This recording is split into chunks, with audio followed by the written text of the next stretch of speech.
I wanted to know, and I think everyone who's listening, they want to know कि आपकी journey from building such a big company and bringing it from down ground zero to such a big level.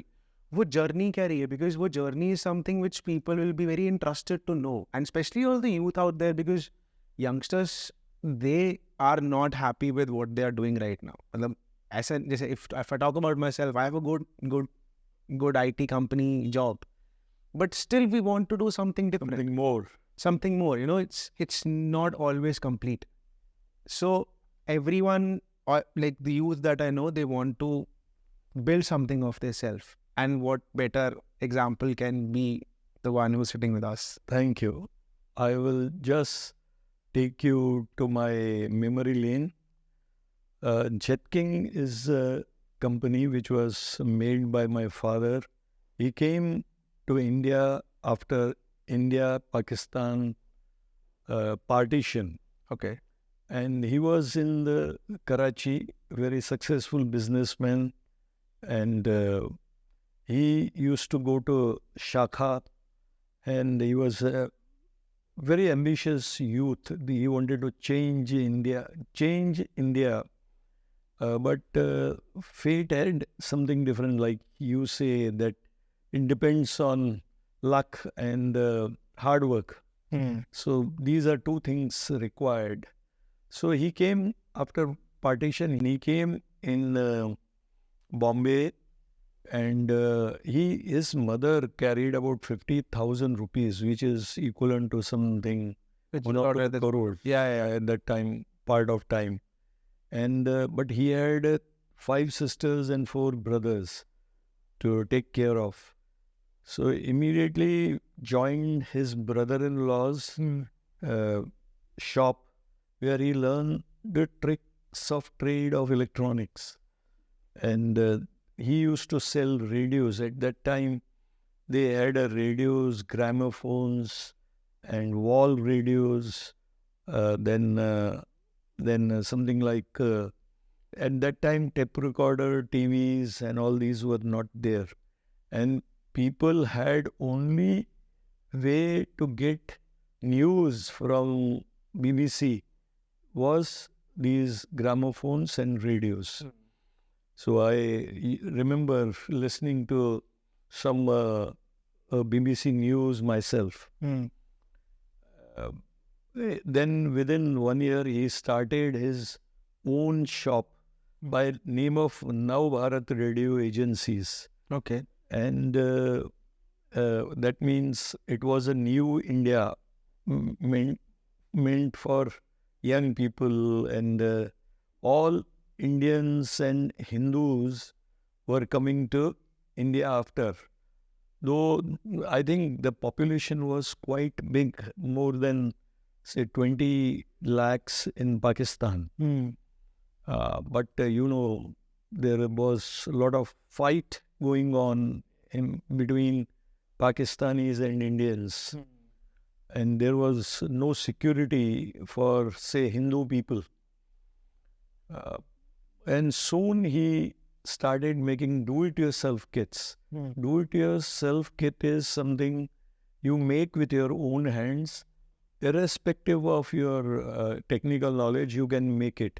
So he made radio kits, and young people used to buy this kit for, say, 50 rupees, 100 rupees, and sell it in the market. Maybe earn 10, 15 rupees on that and make their living. And after that, he also imported spare parts, just walls and transistors and all.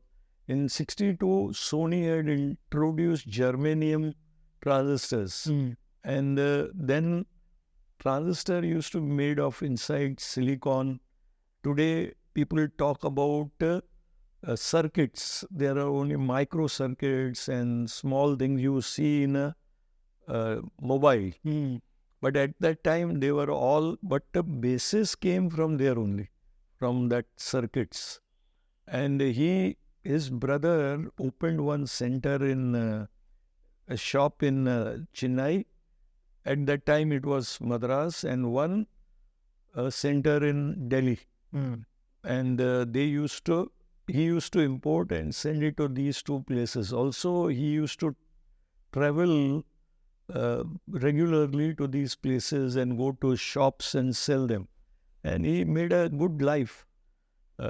My father had 8 children and 4 sisters and 4 sons, and he made sure that they get the best education because he himself was LLB and couldn't complete because of partition.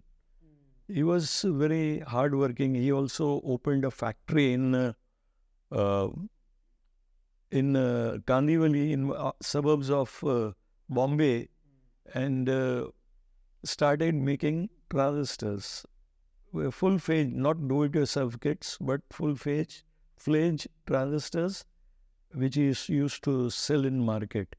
I joined him in 74, and my shop, where my father used to sit, was in the way from Bandra. I used to stay in Bandra and travel to Churchgate.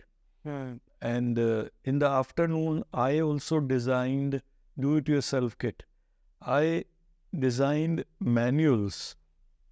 That means that manual is a step-by-step process where you can make radio yourself. Either you keep it with you or you sell it for 50 rupees profit margin. Okay. So I completed my BCom and bought a nice factory and started making both the things. I also made radios, tape recorders, TV kits.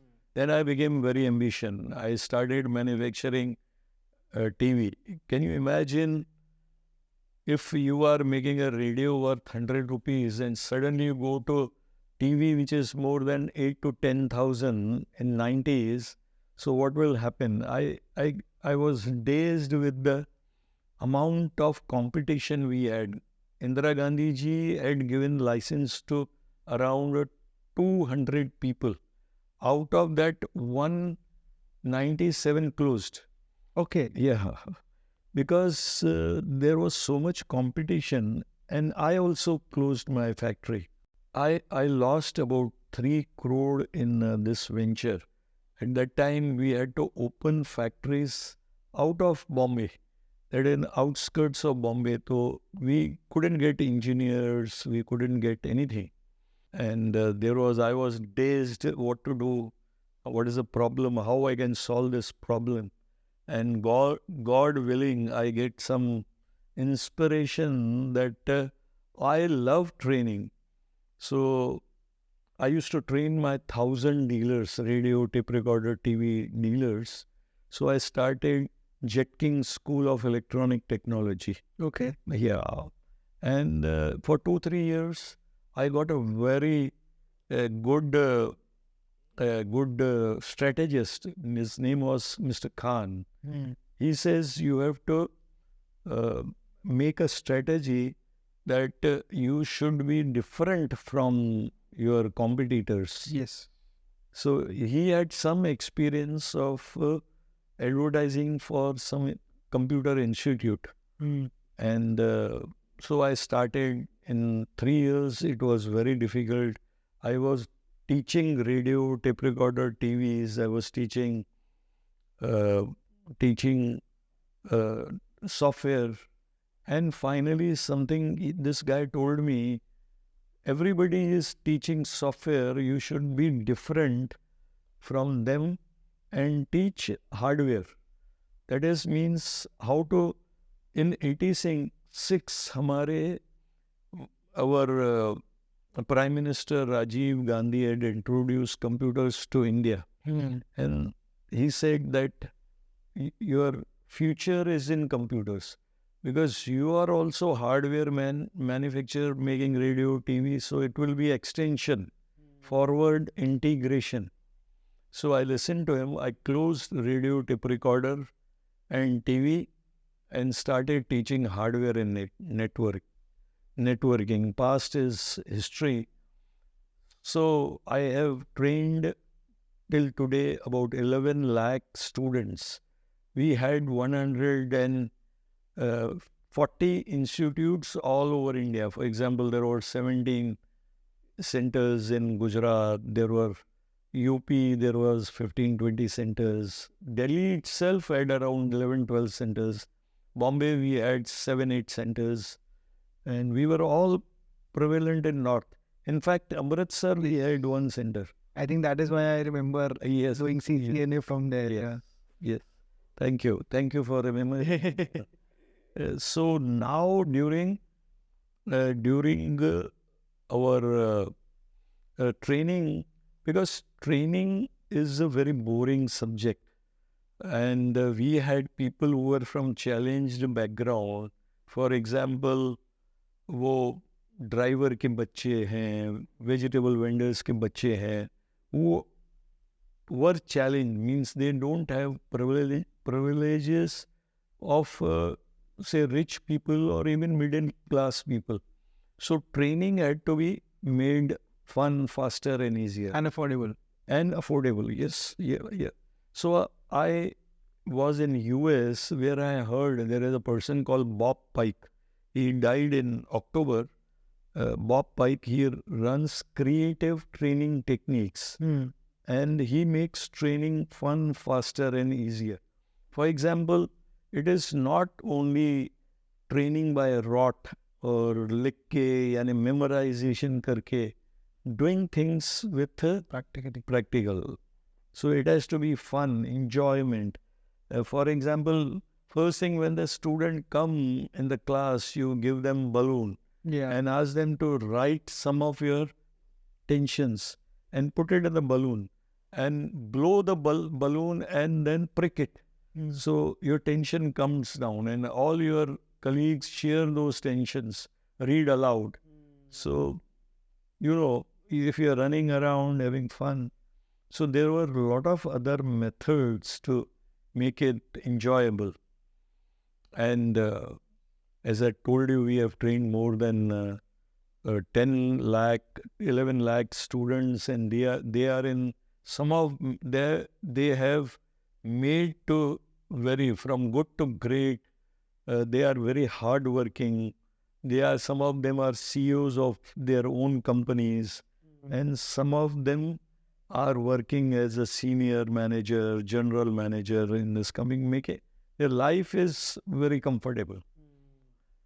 So now I am at a juncture where I thought that I have done enough. So I have met great people like you who are devotees of Hare Rama, Hare Krishna. Yesterday I was with you in one temple of ISKCON. So there also had so much fun. I could see a lot of young guys dancing and doing bhajan, kirtan. So it was fantastic. I think I will also follow you. We are here to talk to you so that people can follow you as of now. Real fun is there. Definitely. I think submit to God. Somehow. I think similar thing happened with me, that I was running after money. I was running after making a comfortable life. I went to Chandigarh for my bachelor's, and then after bachelor's I was hired, I think from some company. I was hired in HCL. So I went to Noida, and then I worked there for a month, and they were paying me very less, like 13,000-14,000 a month. Yes. And my father was like, you come home, I'll pay you 50,000. And I was like, what's going on? So I went to Mumbai because my brother, he was working in Mumbai. I went to Mumbai, I gave a couple of interviews. I got selected in a couple of interviews. But then my brother, he was working in an online gaming company. So he told me, why don't you give interview in our company? He asked the CEO and he was like, bring him in. And then I went and I gave the interview. He liked me and he hired me. So I was in Mumbai for a year. Yeah. I used to stay in close to Elphinstone station. Okay. And I used to work in Colaba. Mm-hmm. So I was there for a year. And then my purpose, so basically I started my spiritual journey at a very young age, 2009. But I somehow got distracted when I went to Mumbai. And then company got shifted to Goa. So I was in Goa for 8 months. And then I decided to go to Australia. And I went to Australia. So the entire purpose of my life, from spirituality and money, it all got mixed up and it somehow changed. But last year when COVID happened, and after COVID, my life got disturbed drastically. And then I realized that my purpose was not this. Not for money or something. And I was totally disturbed. Like, Be happy. yeah, I was totally disturbed. I was in depression for almost a year. And then I met someone and he suggested me that spirituality is the only way that you can calm your mind. There is no other way. And that too, just by reciting the names of the God. It's as simple as that. No money required, no meditation required. You just chant the name of the gods and you'll be sorted out. Yes. And I tried that and it just changed my mind and I got directions of where to go and how to do things.